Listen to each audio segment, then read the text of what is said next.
வணக்கம் live Chennai .com viewers. நமது சென்னை கிளாம்பாக்கம் பேருந்து நிலையத்தையும் புதிய ரயில் நிலையத்தையும் இணைக்கும் ஆகாய நடைபாதையானது எப்போது பயன்பாட்டிற்கு வரும் என்பது குறித்த விரிவான தகவல்களை இந்த செய்தி தொகுப்பில் பார்ப்போம்.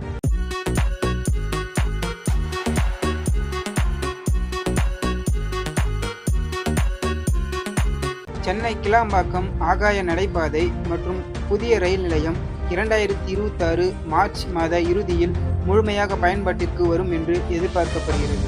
முன்னதாக இது ஜனவரி அல்லது பிப்ரவரி மாதங்களில் திறக்கப்படும் என்று கூறப்பட்ட நிலையில் சில தொழில்நுட்ப காரணங்களால் பணிகள் சற்று தாமதமாகியுள்ளன. இந்த நடைபாதையின் தற்போதைய நிலை: இந்த நடைபாதையானது சுமார் 275 மீட்டர் நீளம் மற்றும் 8 மீட்டர் அகலம் கொண்டதாக அமைக்கப்படுகிறது. இதனுடைய மொத்த திட்ட மதிப்பு ரூபாய் 79 கோடி ஆகும். மேலும் GST சாலையின் ஒரு பகுதியில் அமைக்கப்பட்டுள்ள இரும்பு தூண்களில் சிறிய அளவிலான வளைவு கண்டறியப்பட்டுள்ளது. இதை சரி செய்ய IIT மெட்ராஸ் நிபுணர்களின் ஆலோசனைப்படி வலுவூட்டும் பணிகள் தற்போது நடைபெற்று வருகின்றன.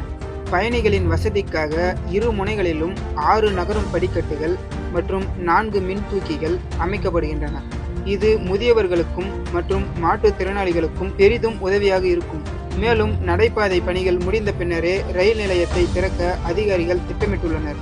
ஏனெனில் நடைபாதை இல்லாமல் பயணிகள் GST சாலையை கடப்பது ஆபத்தானது என்பதால் இந்த முடிவு எடுக்கப்பட்டுள்ளது. இந்த ஆகாய நடைபாதை நேரடியாக ரயில் நிலைய நடைமேடையுடன் இணைக்கப்படுவதால் பயணிகள் சாலையை கடக்காமல் பாதுகாப்பாக பேருந்து நிலையத்திற்குள் செல்ல முடியும். ஏன் தாமதம் என்றால், GST சாலையில் நிலவும் அதிகப்படியான போக்குவரத்து நெரிசல் காரணமாக நடைபாதையின் முக்கிய பாகங்களை நிறுவும் பணிகளை நள்ளிரவு நேரங்களில் மட்டுமே மேற்கொள்ள முடிகிறது.